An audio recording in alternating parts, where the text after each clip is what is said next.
Hello everyone, my name's Kobe, and welcome back to another week of Reel to Reel, where we bring you our reviews on the latest movies. And I'm Lyle, although this movie that we'll be showing today has actually been out for a couple months, Deadpool and Wolverine. Before we get started with this review, I wanted to make sure to mention to please follow our socials. You can find us on Instagram, Facebook, and YouTube. And if you're not following us on any of those, you're dead! Don't make me come find you. Chill out, Kobe. It's all good. What's gotten you so angry? I'm sorry. This film just got me feeling violent. We're good? Okay. I'm better now. All right. Well, let's get on with it. Yeah. Anyway, let's get on to this trailer for Deadpool and Wolverine. I told you, you're not welcome here. You're not welcome anywhere. Now get out of my bar. Just give me one more drink and then I'll leave. Hi, Peanut. I'm gonna need you to come with me right now. Look, lady, I'm not interested.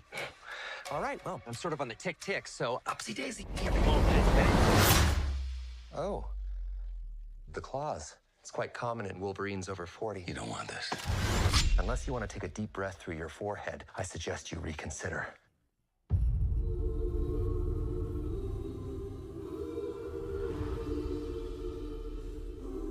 I'm about to lose everything that I've ever cared about. Not my problem.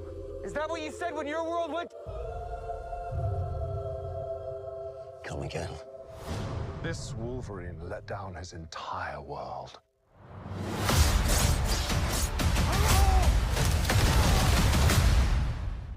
Want to talk about what's haunting you, or should we wait for a third act flashback?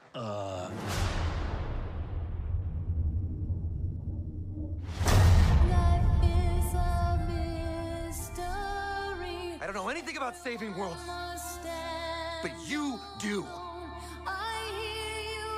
Trust me, kid, I'm no hero. You were an X-Man. You were the X-Man. I am soaking wet right now.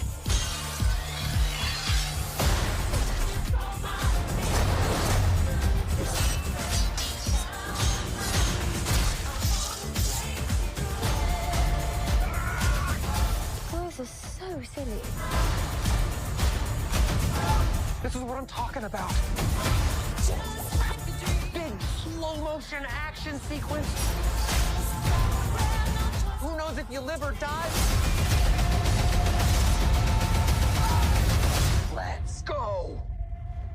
Let's go.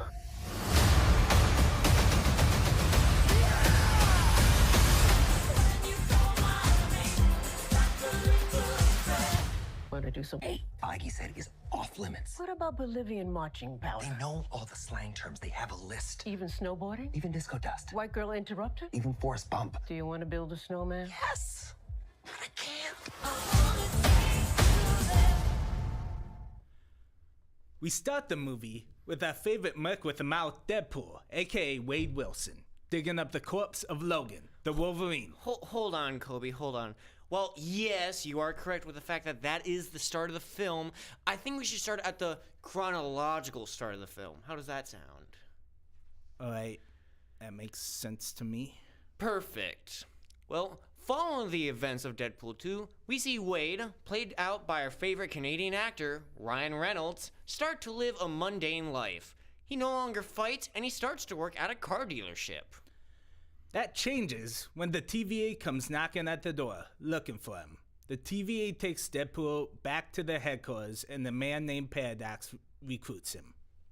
Wade agrees until he finds out that they plan to destroy his timeline after his, anchor being died. So, Deadpool steals a temp pad and starts digging up the corpse of the Wolverine, hoping to revive him, which unfortunately doesn't work. With no other plan, Deadpool looks for another Logan. When Deadpool finds one that isn't actively trying to kill him, he brings him back to the TVA. When they return, Paradox laughs at Deadpool, saying that he brought the worst Logan in the multiverse. He also says that it is impossible to replace an anchor being. Deadpool then figures out that Paradox actually doesn't have the authority to destroy his timeline, and he pressures Paradox. Paradox doesn't like that and sends Deadpool and Wolverine to the void. The movie looks great. Now let's see if the actors have fun in these behind-the-scenes clips. Hello there! So Deadpool and Wolverine behind the scenes, side-by-side comparison. A different look at some scenes to better understand how they were made. For example, a huge jump of Deadpool and his friend through the portal. Or the iconic walking scene before the single-shot fight sequence. Or this dramatic scene. And how about Channing Tatum as Gambit? He's wanted to play this Marvel hero for 20 years, since 2005, and he's still hoping to star in solo Gambit movie. Check out the pre-visualization of the opening fight sequence. For those who don't know, previs is the process of visualizing scenes or sequences in the movie before filming. On the Deadpool mask is Ryan Reynolds' stunt double, fight choreographer Alex Kishkovich, who has done all the Deadpool stunts since the first Deadpool. Alex was responsible only for the fighting part, but the dancing part was performed by professional dancer Nick Poley. Here he is filming the scene on a blue screen. And this is dance pool audition process from February 2024. Nick Poley learns the Bye Bye Bye choreography by Darren DeHanson. Did you know that Ryan Reynolds and the makers purposely asked for a lower budget than Disney was offering? Really? How come? They remembered that the first Deadpool was such a success because they had the time and budget limitations, which fostered more creativity. Wow, that's really fantastic. I didn't know about that. Do you know that Hugh Jackman was originally done with playing the Wolverine, but then said he regretted that decision after watching the first film? Well, I understand why he would be done after playing that same character for so long.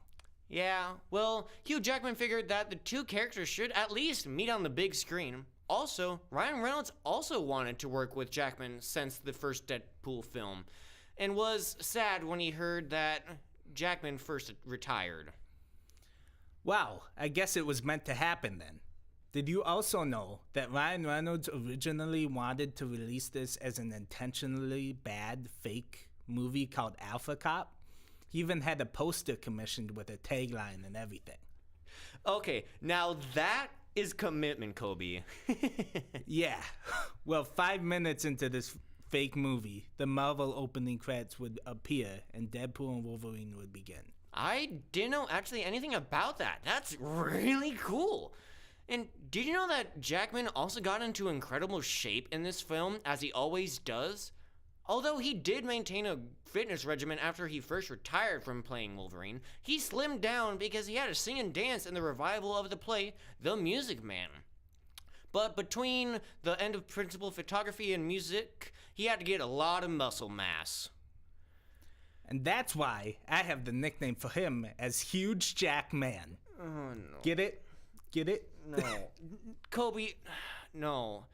Well, while I try to process that, let's take a quick commercial break.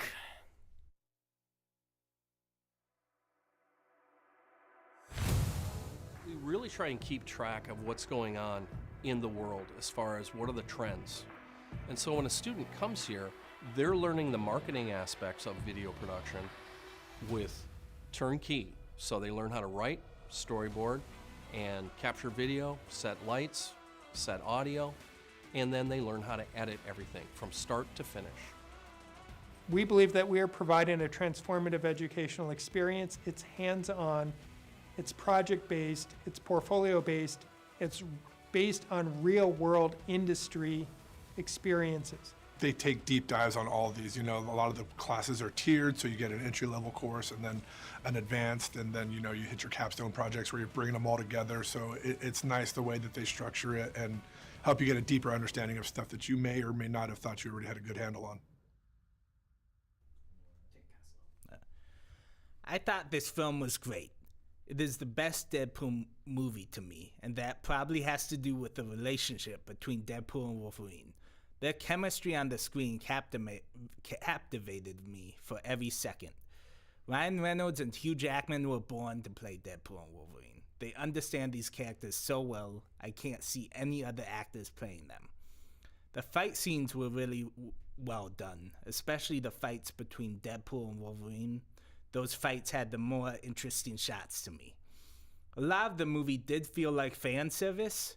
Sometimes fan service can feel insulting or like lazy writing to the audience and to me, but I felt rewarded because a lot of the cameos in this movie included characters that I grew up watching in the early 2000s. It also just felt good to see these characters possibly for the last time and honor the Fox Marvel universe that helped innovate the superhero genre. This is the perfect movie for just shutting your brain off and enjoying. You can't go 10 seconds without a joke in this film. Although not every joke landed for me, which is to be expected when the film feels like nothing but jokes, I still found myself laughing heavily throughout the film. The story left more to be desired. It felt like they were coasting on the jokes and humor, to be honest. Although I really did like the villain, Cassandra Nova, played by Emma Corrin. I just would have liked to see more of her throughout the movie. Overall, I'll give the film a 4 out of 5 reels. What about you, Lyle? I loved it. My entire family loved it. The action scenes were so masterfully shot that I felt like I was transported into the film. The humor throughout the film were phenomenal and hilarious, and personally, I think each joke landed perfectly. The characters were great as well. Jon Favreau as Happy Hogan, Emma Corrin as Cassandra Nova, Leslie Snipes as Blade, and Leslie Ungrams as Blind Owl, and then Ryan Reynolds and Hugh Jackman. Ryan Reynolds fits Deadpool so well that I truly don't know how all of the other Deadpool movies would have turned out without him. And then Hugh Jackman was born to play the Wolverine. The physique, the voice, the mindset, all of it. Hugh Jackman is the perfect Wolverine. But in my opinion, the story did feel a little lackluster and underwhelming. The movie moves around too much and shows us a lot of different characters. But I don't think the story drags down the whole entire film. So I will give Deadpool and Wolverine 4 out of 5 reels. Thank you everyone for watching today's show. Be sure to watch all of our previous shows on YouTube and Facebook. And don't forget, you can always leave a comment on either of those platforms. We would love to hear your thoughts on our show and comments for what we want to see next. Till next time, I'm Kobe. And I am Lyle. We're Leal to Real.